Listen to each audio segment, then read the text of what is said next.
So in this video, we're going to use the disk method to calculate a volume of revolution using an x-axis revolution.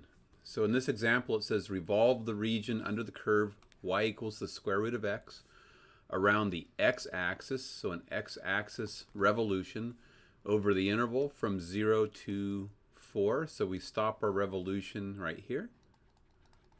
So the square root of x, I've shown a graph of it here. If you revolve the square root of x on the interval from 0 to 4 around the x-axis, you actually generate a cone, which is seen right here. I think this was done in WinPlot. So what we want to remember is that the first thing we should do if we are revolving around the x-axis is just draw in a characteristic rectangle. And when we look at the characteristic rectangle for the x-axis revolution, we want to recognize that this width is a dx. And the heights of our rectangles are going to be given by the y coordinates.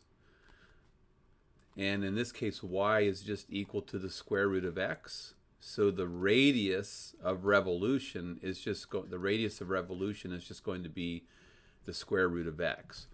So when we set up our integral, we know that it's going to be pi times the integral from 0 to 4.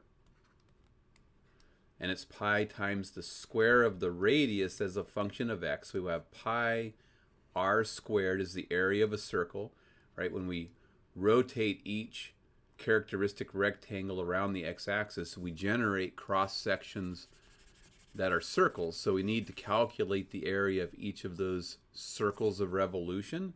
So pi r squared h. And then each disk that we get has a height, and that height is given by dx. So it's pi r squared h because the volume of a disk or a cylinder is pi r squared h. So we have our pi r squared. Our h is the dx.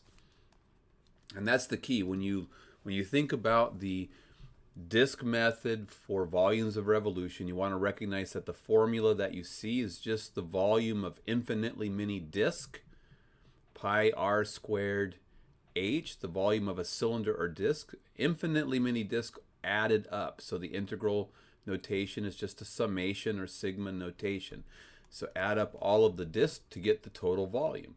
So it's going to be pi times the integral from 0 to 4. The radii are just the height of the rectangle, and because the ordered pairs on the line are input x, output square root of x, we know that the radii are the square root of x, so we get square root of x squared, radius squared times the height of each cylinder is dx.